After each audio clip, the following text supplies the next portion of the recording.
co-host here at the program, the Angry Hero, fares farewell to the Mayhem Airways next week, August the 20th.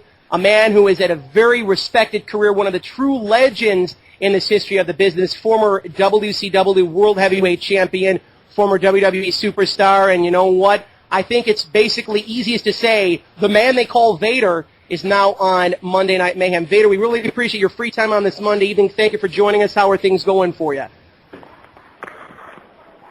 What's going on, guys? Got a little delayed reaction. I got a giant St. Bernard dog here, about 180 pounds, about knocked me over trying to get out the door. Well, that's actually one thing that I never knew, that Vader is actually an animal aficionado. How many pets do you have? Dogs, cats?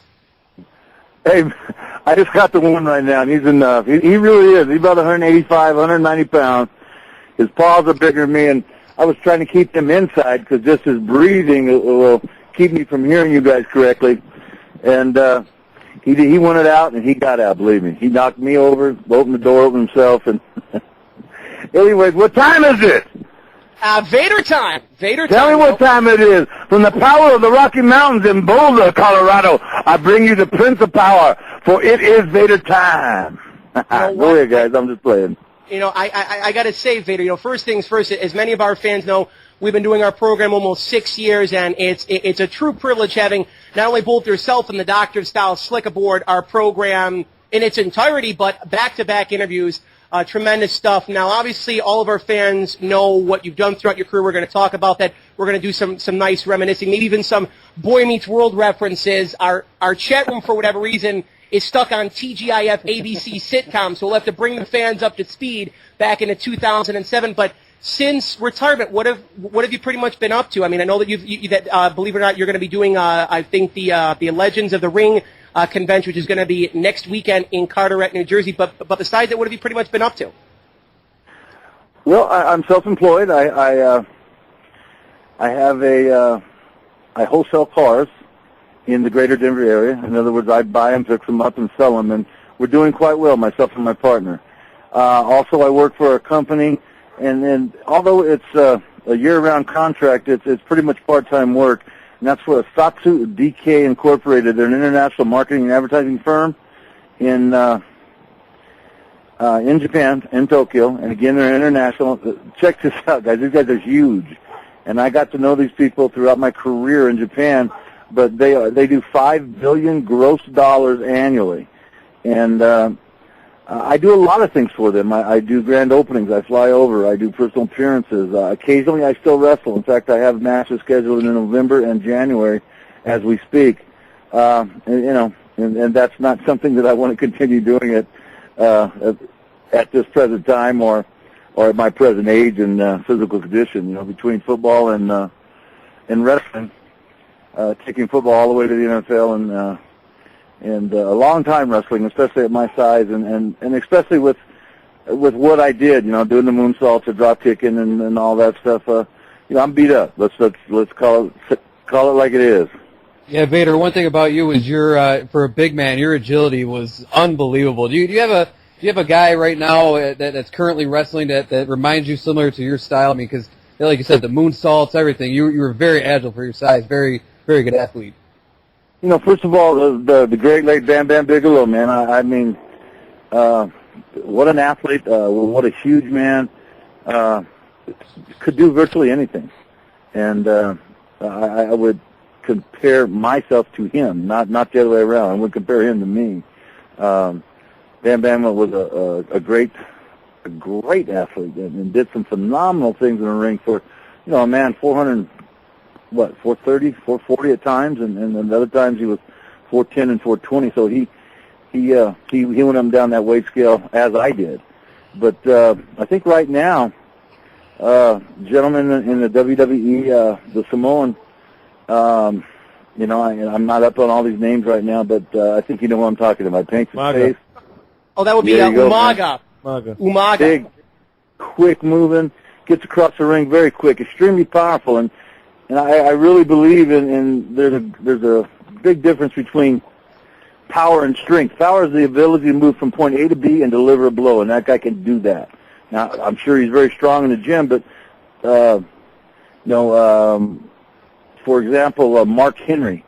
I mean, he can go in the gym and squat 1,000 pounds and bench press 1,000 pounds. But I believe the pure definition between power and strength, there's a major difference. At one time, I actually believed Mike Tyson was the most powerful man in the world. I mean, to be able to move and then knock someone out, that's power.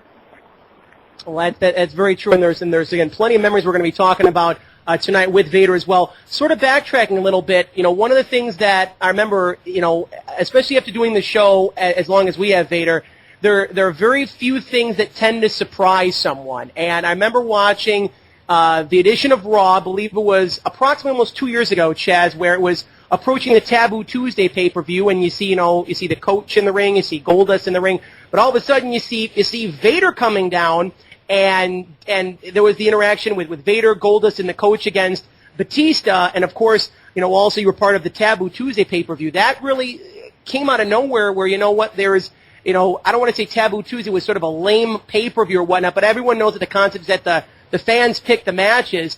Really, whose idea was it after being out of the spotlight for about 2 years or so with your last run, your brief run in TNA, whose idea was it to say, you know what, we want you to come back aboard, we want you to have this program with the coach and Goldust and Batista? Was it Vince's idea? Was it your idea? How did that whole thing come about, if you don't mind me asking? I really don't know where the conception came from, but I saw it as an opportunity to pay back a little bit. Gentleman by the name of Mr. Laurinaitis, and we all know Joe the Animal.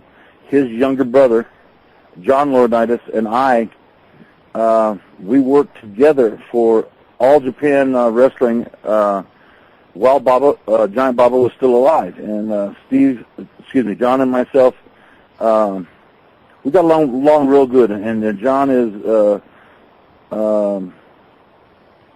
not only is he's a very smart man in terms of just being intelligent, well-spoken, and so on and so forth. I believe he wrestled under the name of Johnny Ace in Japan.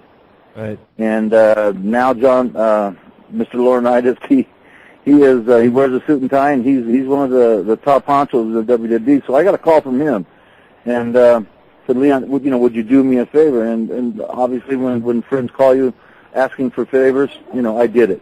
And I was very sick at the time, hadn't been working out. In fact, I'd been sick a week prior, and he called me a week before, and I said, John, I'm not in shape. What do you got in mind?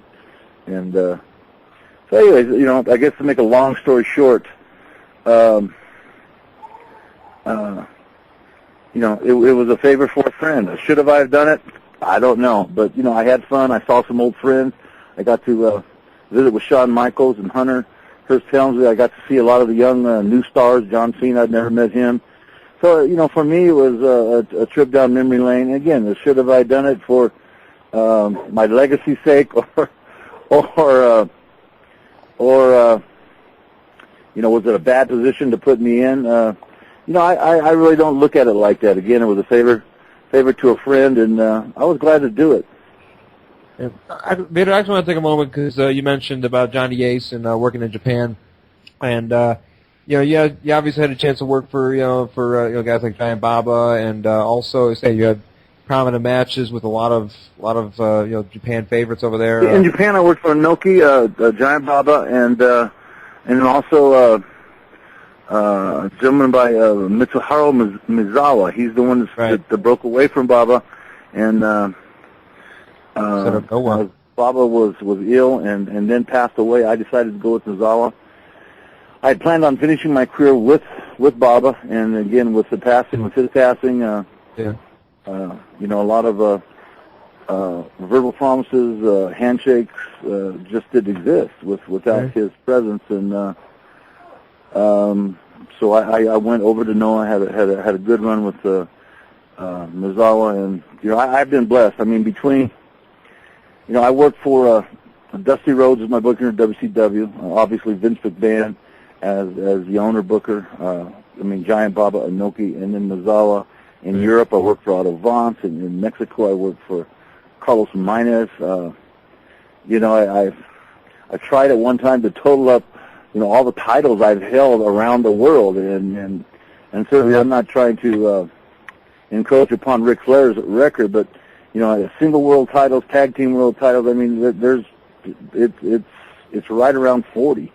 And again, I don't know if they're recognized or not, but I've had a hell of a run around the world. Oh yeah. And let me ask you